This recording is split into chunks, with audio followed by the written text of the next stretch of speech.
தமிழ்நாடு முழுவதுமாகவே கனமழை தீவிரமாகுமா? அப்படின்னா, தற்போதைக்கு அதுக்கான வாய்ப்பு ரொம்பவே குறைவு அப்படின்னு தான் நம்ம சொல்லணும். 90% நமக்கு மழை வாய்ப்பு குறைவு. 10% மட்டும் நமக்கு மழை பெய்யும். அது எந்தெந்த மாவட்டங்கள் அப்படிங்கிறத நம்ம பார்த்துடலாம். முதலாவதாக கடலோர மாவட்டங்கள். மறக்காம நண்பர்களே நீங்க சப்ஸ்கிரைப் பண்ணி பாருங்க. கடலோர மாவட்டத்தில் இருக்கக்கூடிய சென்னை, திருவள்ளூர், காஞ்சிபுரம், செங்கல்பட்டு, விழுப்புரம், கடலூர், புதுச்சேரி, காரைக்கால், கள்ளக்குறிச்சி, அதுக்கப்புறம் டெல்டா மாவட்டங்கள். தஞ்சை, நாகை, திருவாரூர், அரியலூர், பெரம்பலூர், திருச்சி மற்றும் புதுக்கோட்டை உள்ளிட்ட மாவட்டங்களில் பெரும்பாலான பகுதிகளில் வானம் ஓரளவு மேகமூட்டமும் பகல்ல வெயில் காணப்பட்டாலும் இரவு நள்ளிரவில் சாரல் மழை மற்றும் மிதமான மழை வரைக்கும் பதிவாக வாய்ப்பு இருக்கு.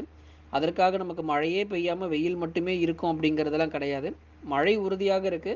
ஆனா அது பகுதியாகவும் கொஞ்சம் மட்டும்தான் நமக்கு மழை இருக்கும். ரொம்ப அதிக அளவுல மழையெல்லாம் எதிர்பார்த்துறாதீங்க. இன்னும் கொஞ்ச நாளைக்கு அதற்கான வாய்ப்பு ரொம்ப குறைவு. எப்போது இந்த கனமழையினுடைய தீவிரம் ரொம்ப அதிகமாக கடலோர மாவட்டங்கள்ல இருக்கும் அப்படின்னா, ஜூலை 12 முதல் 14 தேதிகளுக்குள்ளாக இந்த மழை பொழிவுங்கிறது ரொம்பவே தீவிரமாக இருக்கும். ஆகவே சென்னை முதல் புதுக்கோட்டை வரை இருக்கக்கூடிய பகுதிகளுக்கும் பெரும்பாலான இடங்கள்ல வானம் ஓரளவு மேகமூட்டமும், பகல்ல வெயிலுடைய தாக்கம் மட்டுமே அதிகமாக இருக்கும்.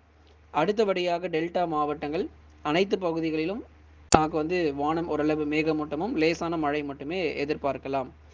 தென் மாவட்டங்கள் மதுரை, திண்டுக்கல், விருதுநகர், சிவகங்கை, ராமநாதபுரம், தூத்துக்குடி மற்றும் திருநெல்வேலி போன்ற மாவட்டங்களிலும் அநேக இடங்களில் வானம் ஓரளவு மேகமூட்டமாக இருக்கும். தென் மாவட்ட பகுதிகள் உங்களுக்கு மழை வாய்ப்பு ரொம்ப குறைவாக இருக்கு.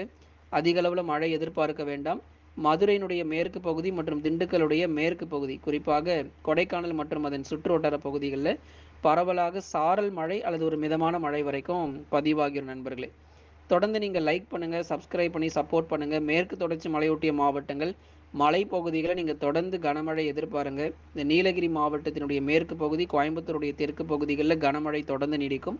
மற்றபடி மற்ற பகுதிகளுக்கு வானம் மேகமூட்டமும், லேசானது முதல் மிதமான மழை மட்டுமே மிஞ்சும். தேனி மற்றும் தென்காசி மாவட்டங்களில் சில இடங்களில் நமக்கு லேசானது முதல் மிதமான மழை தொடரும். அதிக அளவில் தற்போதைக்கு மழை எதுவும் எதிர்பார்க்காதீங்க. மிக கனமழையோ அதி கனமழையோ தேனி மற்றும் தென்காசியில் பதிவாக வாய்ப்பில்லை.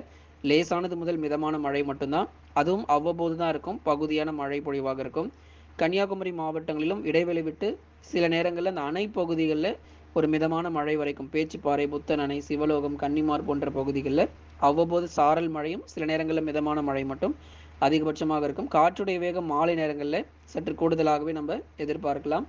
கர்நாடக மாநிலங்களில் பெய்து வரக்கூடிய அதி கனமழையின் காரணமாக கபினி, கிருஷ்ணசாகர் போன்ற அணை பகுதிகளில் நீர்வரத்து அதிகரிக்க தொடங்கும். ஏற்கனவே கடுமையாக வெள்ளப்பெருக்கு ஏற்படுற அளவுக்கு கர்நாடகாவில் மழை பதிவாகிட்டு இருக்கு. அணை பகுதிகளில் நிறைய இடங்களில் நமக்கு நீர்வரத்து அங்கே அதிகரிக்க தொடங்கியிருக்கு. அணைகள் வேகமாக நிரம்பி வருகிறது. இதன் காரணமாக உபரி நீரும் சீக்கிரத்தில் நம்ம அதிக அளவில் நம்ம திறக்கப்படுக நம்ம பார்க்க போகிறோம்.